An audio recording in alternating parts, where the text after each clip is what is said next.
자, 오늘 본문 말씀을 먼저 한번 좀 나눠서 한번 볼까요? 자, 우리 본문 말씀 16장 17절 18절 우리 단어를 주목하면서 한 번만 더 읽어보겠습니다. 17절 18절 시작. 제자 중에서 서로 말하되 우리에게 말씀하신 바 조금 있으면 나를 보지 못하겠고 또 조금 있으면 나를 보리라 하시며 또 내가 아버지께로 가미라 하신 것이 무슨 말씀이냐 하고 또 말하되 조금 있으면이라 하신 말씀이 무슨 말씀이냐 무엇을 말씀하는지 알지 못하노라 하거늘. 네, 제자들 가운데 이런 혼란이 왔다는 거죠. 혼동이 왔다는 거죠. 자, 그 위에 잠깐 보시면 16장 5절 6절 한번 보실까요? 자, 16장 5절에서 6절을 한 번만 더 읽어보겠습니다. 시작. 지금 내가 나를 보내신 이에게로 가는데 너희 중에서 나더러 어디로 가는지 묻는 자가 없고 도리어 내가 이 말을 함으로 너희 마음에 근심이 가득하였도다. 자, 이게 사실 현상이죠.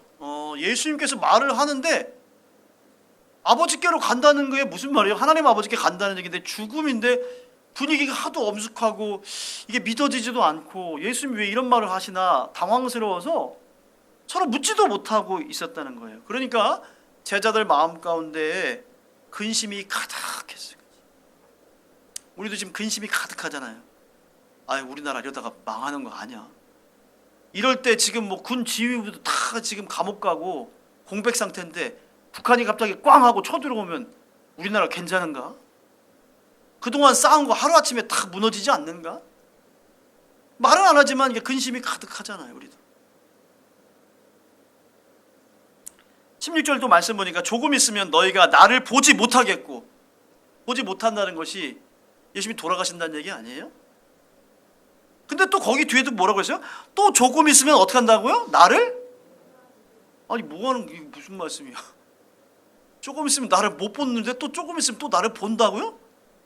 제자들 머리로서는 부활에 대한 개념이 안 믿어지고 이해가 안 가니까 이게 뭐 어떻게 설명이 안 되고 혼란만 가득한 상황인 거죠.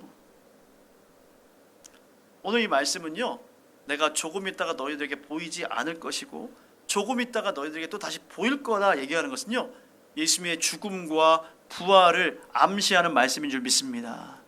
근데 제자들은 알았어요, 몰랐어요? 몰랐어요. 듣기는 들어도 현실감이 없는 거예요. 보지 못하고 경험해보지 못했으니까. 자, 근데 예수님께서 이 말씀을 하시고 제자들에게 기뻐하라고 했는데 그 기뻐할 이유를 하나로 얘기하시는데 그것은 바로 약속하시는 성령을 말하고 계세요. 성령님, 이 보혜사 성령님, 이 보혜사가 우리 옆에서 도와주고 은혜를 베풀어 주시는 분, 파라클레이토스라고 했어요. 자, 7절 말씀 보겠습니다. 오늘 16장 7절. 자, 16장 7절 말씀 한번 다 같이 읽어보겠습니다. 시작. 그러나 내가 너희에게 실상을 말하노니 내가 떠나가는 것이 너희에게 유익이라. 내가 떠나가지 아니하면 보혜사가 너희에게로 오시지 아니할 것이요 가면 내가 그를 너희에게로 보내리니. 아멘. 자, 예수님이 지금 십자가에 달려 돌아가시는 게 유익이에요, 손해예요? 유익이라는 거예요. 근데 인간의 감정으로 그게 이해가 될 수가 없죠, 사실은. 아니, 예수님이 돌아가시고 죽으시는데 다시 살아나는 걸 믿지 못하는데 어떻게 내가 죽는 게 유익이다.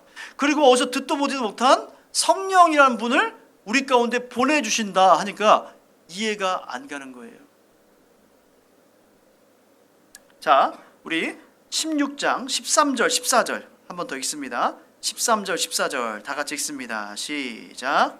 그러나 진리의 성령이 오시면 그가 너희를 모든 진리 가운데로 인도하시리니 그가 스스로 말하지 않고 오직 들은 것을 말하며 장래일을 너희에게 알리시리라. 그가 내 영광을 나타내리니 내 것을 가지고 너희에게 알리겠음이라. 아멘. 자, 성령이 다 제일 중요합니다. 사실은 지금은 어떤 시대에 살고 있어요? 우리가 지금요? 성령 시대를 살고 있습니다. 여기 삼위일체 신비가 너무 크기 때문에 그걸 다 말로 어떻게 책으로 다 담을 수가 없어요. 제자들은 이 초기에 성령에 대해서 개념도 없을 때 이 얘기를 하니까 전혀 소화를 할 수 없어요. 우리도 지금 여러분들 성도님들이 다니지만 성령에 대한 개념을 잘 모르는 분이 많거든요. 성령님은요, 영이시고요, 하나님의 영이시기도 하고 예수님의 영이기도 하신 줄 믿습니다. 그리고 이 성령은요 진리의 영인데, 예수님 여기 보면 굉장히 중요한 단어가 나오는데 14절 보니까 그가 누구의 영광을 나타내요? 내 영광. 그러면 성령님은 누구의 영광을 나타내는 거예요? 예수님의 영광을 나타낸다는 거예요. 그래서 예수님의 영이라고 하고요. 그 다음에 누구 것을 가지고? 예수님의 것을 가지고 성령님이 제자들에게 알려주겠다라고 얘기하는 거예요. 그러니까 하나님과 예수님과 성령님은 완전히 하나예요. 완전히 하나. 자, 이제 제자들이 답답해하니까 예수님께서 그 말씀의 의미를 풀어주시고 장차 될 일을 이제 알려주세요.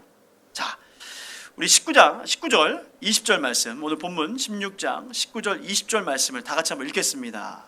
시작. 예수께서 그 묻고자 함을 아시고 이르시되 내 말이 조금 있으면 나를 보지 못하겠고 또 조금 있으면 나를 보리라 하므로 서로 문의하느냐. 내가 진실로 진실로 너희에게 이르노니 너희는 곡하고 애통하겠으나 세상은 기뻐하리라. 너희는 근심하겠으나 너희 근심이 도리어 기쁨이 되리라. 자, 제자들이 궁금해하고 서로 물어보고 야 이게 무슨 의미야 막 하고 있을 때 예수님이 들으셨어요. 그리고 예수님이 이제 어떻게 될 일을 구체적으로 말씀하는데 20절 중간에 보니까 너희는 곡하고 애통하겠으나, 그게 뭐냐면 예수님이 십자가에 달려 돌아가시니까 그때 근심하고 애통해 한다는 이야기예요. 슬퍼서 눈물을 흘린다는 이야기입니다. 근데 세상은 어떻게 한다는 거예요? 오늘 보니까 제자들은 울고 애곡하는데 세상은 어떻게 한다고요? 이게 무슨 말일까요? 네? 세상이 왜 기뻐해요? 예수님 눈에 가시인 예수님을 죽이고 싶거든요. 대제사장과 서기관 바리새인들, 율법주의자들, 예수님 알지 못하는 사탄이 가장 기뻐했겠죠. 드디어 예수를 죽였다. 저주를 받아서 그것도 나무 십자가에 매달려 죽었다. 그때 대제사장과 얼마나 바리새인들이 기뻐했을까요?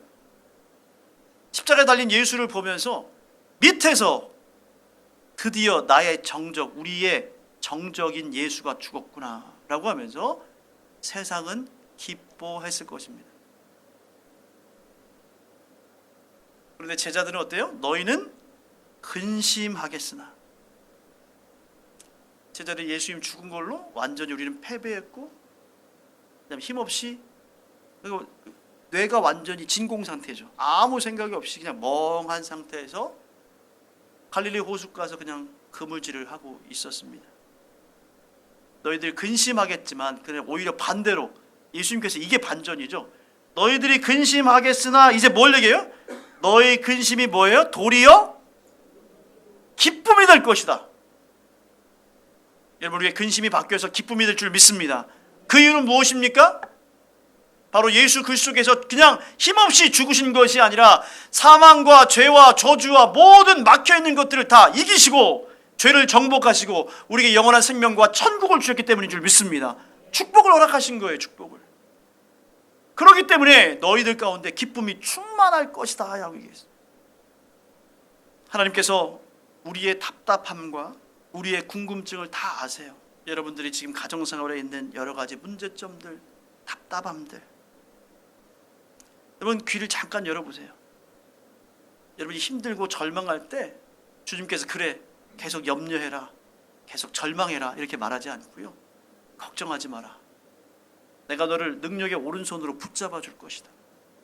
두려워 말라. 염려하지 말라.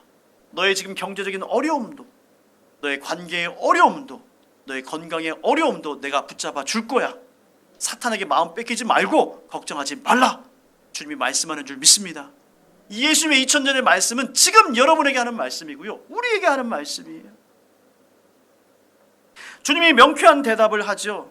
내가 죽으면 세상은 기뻐하고 너희들은 잠시 근심할 것이지만 곧 얼마 안 돼서 그 근심이 기쁨이 되고 찬송이 되고 축제가 될 것이다. 여러분, 빌립보서 우리 4장 6절 7절 말씀 알죠? 이 시대에 꼭 붙들어야 될 말씀이에요. 빌립보서 4장 6절에 7절 뭐라고 했어요? 아무것도 염려하지 말고 오직 기도와 간구로 너희 구할 것을 감사함으로 하나님께 아뢰라. 그리하면 모든 지각에 뛰어난 하나님의 평강이 그리스도 예수 안에서 너희 마음과 너희 생각을 지키시리라. 할렐루야. 이 마음이 몇 평이 되는지도 모르겠는데 조금만 마음 어떻게 이게 한번 흔들리면요 아무것도 안 돼. 잠도 안 오고 밥맛도 없고. 이 마음을 지키는 것은요 아무것도 염려하지 말고 오직 기도와 간구로 하나님께 기도하면 하나님이 바꿔주신다고 약속하는 줄 믿습니다. 그리고 마지막으로 주님이 어떤 예화를 하나 들어서 기쁨이 얼마나 클 것인가에 대해서 얘기를 해주고 있어요. 자, 우리 본문 말씀 우리 21절 22절 한번 16장 21절 22절 다 같이 한번 읽습니다. 시작. 여자가 해산하게 되면 그때가 이르렀으므로 근심하나 아기를 낳으면 세상에 사람 난 기쁨으로 말미암아 그 고통을 다시 기억하지 아니하느니라. 지금은 너희가 근심하나 내가 다시 너희를 보리니 너희 마음이 기쁠 것이요 너희 기쁨을 빼앗을 자가 없으리라. 제자들이 앞으로 임할 기쁨을 하나의 비유를 통해서 말씀하니까 출산의 비유, 출산의 비유. 우리 아이를 낳은 우리 여자 우리 성도님들, 권사님들, 집사님들은 다 이해하실 것 같아요. 아기를 낳기 전에 얼마나 불편하고 막 불안해요. 10달 딱 차가지고 올 때 얼마나 불편하고 불안해요. 그런데 그 아기를 낳으면 그 고통과 그 아픔이 다 이렇게 탁 찢겨 나가요. 여러분 예수님도 이 마리아도요. 아니 처녀가 갑자기 그냥 임신했다니 얼마나 동네 사람들이 난리가 났겠어요. 그런데 그 말씀 그대로 예수님이 탄생했었는데요. 탄생했고 천사들을 만나고 동방박사들이 막 경배하라고 목자들이 예배하고 아 진짜 하나님이 예비하신 하나님이시구나. 그 예수님을 안고서 얼마나 기뻤을까요? 예수님이 죽고 부활하시는 그 반전의 기쁨을 이 출산의 예화를 통해서 말씀하는 거예요. 출산의 기쁨. 그래 너희들이 나 예수를 믿고 쫓아다니면서 너희들이 말할 수 없는 고통과 두려움과 모든 사람들의 손가락질을 당하고 고난을 당하지만 이제부터 내가 죽고 부활해서 너희들에게 다시 나타날 건데 그때부터는 기쁨이 너희들에게 충만하게 나타날 것이다. 그 기쁨을 막을 자가 없을 것이다. 말씀하는 줄 믿습니다. 여러분 솔직히 이 세상에서 신앙생활하는 거 어렵습니다.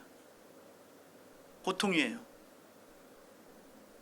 저도 목회자의 길을 갈 때 어떨 때는 진짜 가슴이 터질 것 같을 때가 있어요. 답답하고 내 마음을 누가 알아주나. 목회자는 다 참아야 되거든요. 근데 저도 정말 힘들 때가 있어요. 정말로 설교 강단에 쓰기 어려울 때도 있어요. 아 하나님 내 영적인 상태가 이런데 오늘도 사명 때문에 또 서야 되는군요. 내가 은혜가 충만하고 내 안에 기쁨이 있어야 좋은 설교도 다 나올 텐데 어떨 때는 걱정거리도 있고 해결해야 될 것도 있고 정말로 많은 문제들이 있을 때가 있어요. 그러면 너무 무거워요. 힘들어. 하나님께서 내게 어려움과 절망도 주고 낙심도 주고 슬픔도 주지만 장차 만날 주님, 장차 다가올 천국 하나님의 나라를 보면요 아무것도 아니라. 여러분도 똑같죠. 신앙생활하는 게 어렵습니다. 때로는 외롭고 힘들어요. 때로는 너무 답답할 때가 있습니다. 그러나 오늘 주님 말씀대로 여러분 걱정하지 말라는 거예요. 내가 다시 너희를 보리니 너희 마음이 기쁠 것이요 너희 기쁨을 빼앗을 자가 없으리라. 할렐루야. 자 우리 앞뒤 좌우로 한번 인사합시다. 너무 따뜻해가지고 졸리기도 하는 것 같은데 우리 기쁨을 빼앗을 자가 없습니다. 인사합시다. 할렐루야. 여러분 선포하십시오. 슬프고 절망스러울 때 마귀야 명령한다. 내 기쁨을 빼앗을 수 없어. 떠나가. 여러분 우리 마음에 기쁨이 없어지면요 의욕이 없어요. 아무것도 안 돼요.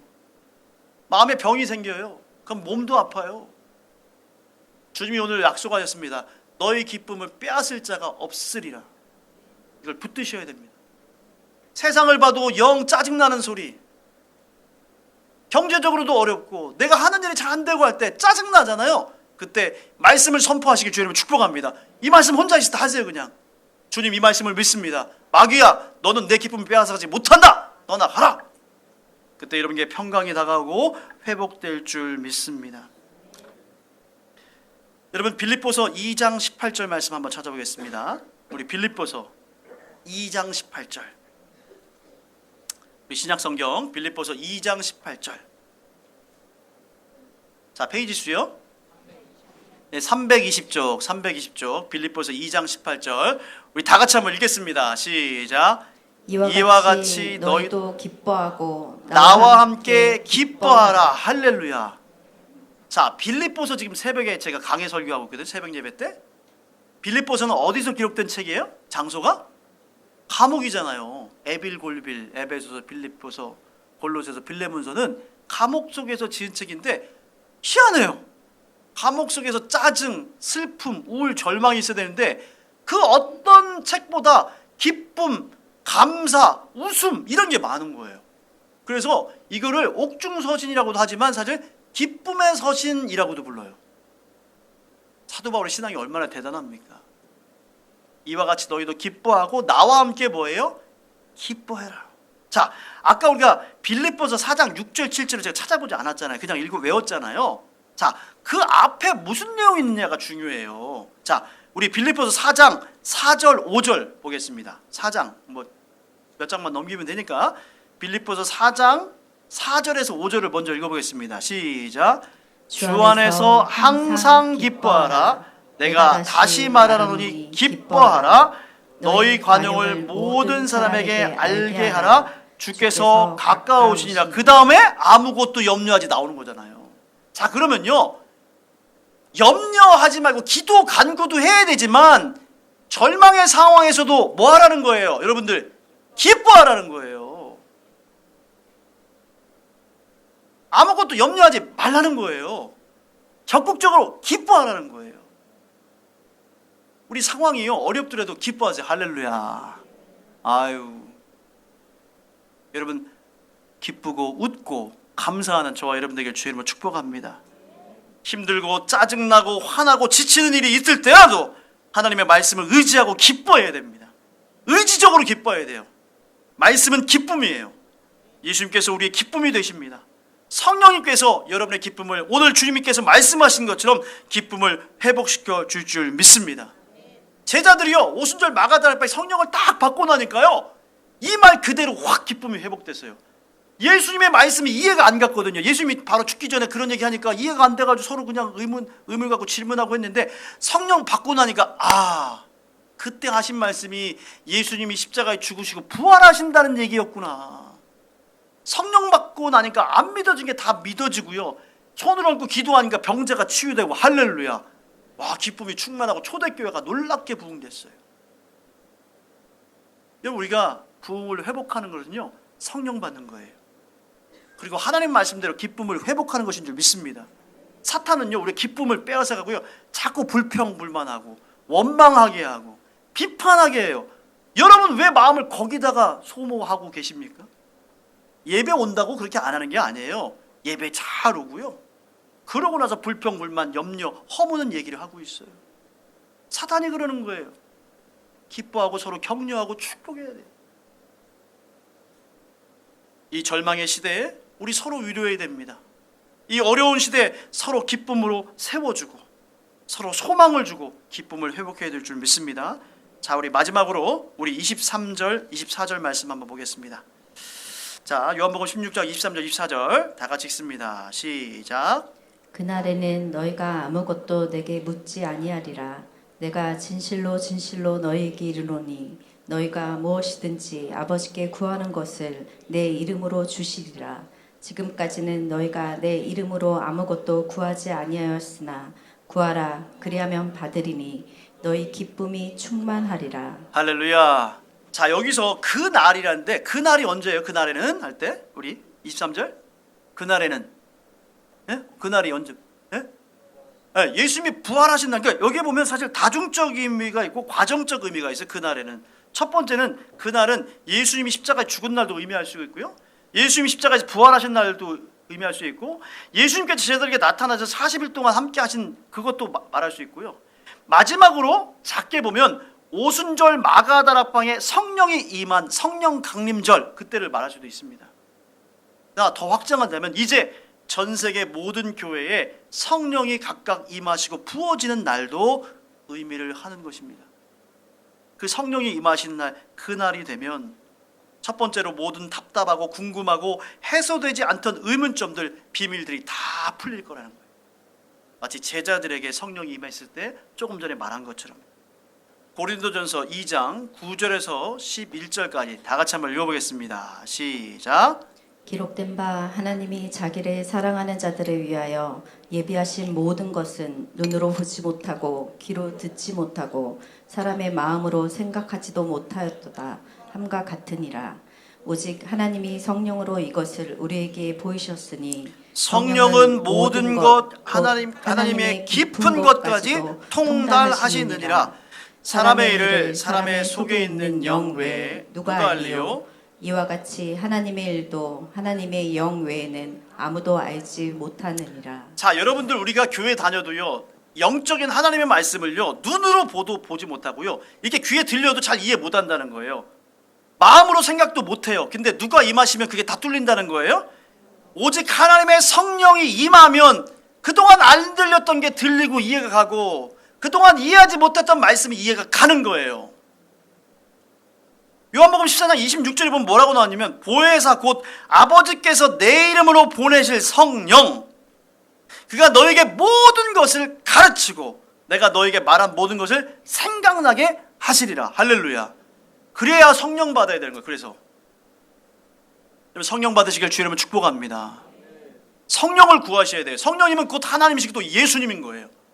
그래서 그 성령님이 우리에게 임할 때 하나님도 이해가 가고 예수님도 이해가 가고 말씀이 다 이해가 가는 거예요. 근데 성령 안 받은 게 자꾸 엉뚱한 소리하고 자꾸 신앙생활에 기쁨이 없는 거예요. 자, 그리고 주님께서 이제 새로운 말씀하셨는데, 그 말씀은 뭐냐면, 이제부터 예수의 이름으로 구하면 예수님께서 행할 것이다. 그전에는 누구의 이름으로 구했을까요? 하나님의 이름으로 구했을 거예요. 근데 이제 예수님께서 십자가에 죽으시고 부활하시고 우리 모든 분들의 승리자가 되셨기 때문에 이제 예수님의 이름으로 구하면 다 예수님이 어떻게 하신다고요? 성령님을 통해서 행하신다고요. 할렐루야. 그래서 여러분, 예수 이름이 굉장히 중요해요. 자, 여러분, 모두 성령 받고 살아있는 믿음으로 이제 여러분의 삶에 문제가 있을 때마다 예수의 이름으로 구하고 선포해 보세요. 하나님, 이 대한민국 예수의 이름을 명령하더니 이 탄핵과 이 계엄 사건 이후에 나라가 회복될 줄 믿습니다. 여러분, 믿음으로 선포하세요. 여러분의 가정에 문제가 있어요? 재정적인 문제가 있습니까? 믿음은요, 입으로 시인해야 돼요. 선포해야 됩니다. 하나님, 우리 가정을 옥죄고 있는 이 경제적인 문제, 나사렛 예수 이름의 명령하니 해결될 줄 믿습니다. 선포하세요. 여러분, 자녀 마음대로 돼야 한대요? 안 되잖아요. 자녀의 문제도 나사렛 예수 명령하노니 내 자녀 가운데 둘러싸인 모든 악한 권세는 떠나갈지어다. 선포하십시오. 그때 하나님이 일하실 거고 성령님께서 일하실 것입니다. 2024년 우리 답답한 연말을 보내고 있지만 예수 이름으로 우리가 여기에 눌려 있는 것이 아니라 소망을 가지고 희망을 가지고 예수 이름으로 축복을 선포하고 믿음으로 승리할 걸 선포해서 여러분, 2025년이 승리의 한 해, 여러분 인생에 이제 잊을 수 없는 놀라운 반전의 축복의 한 해가 될 줄 믿습니다.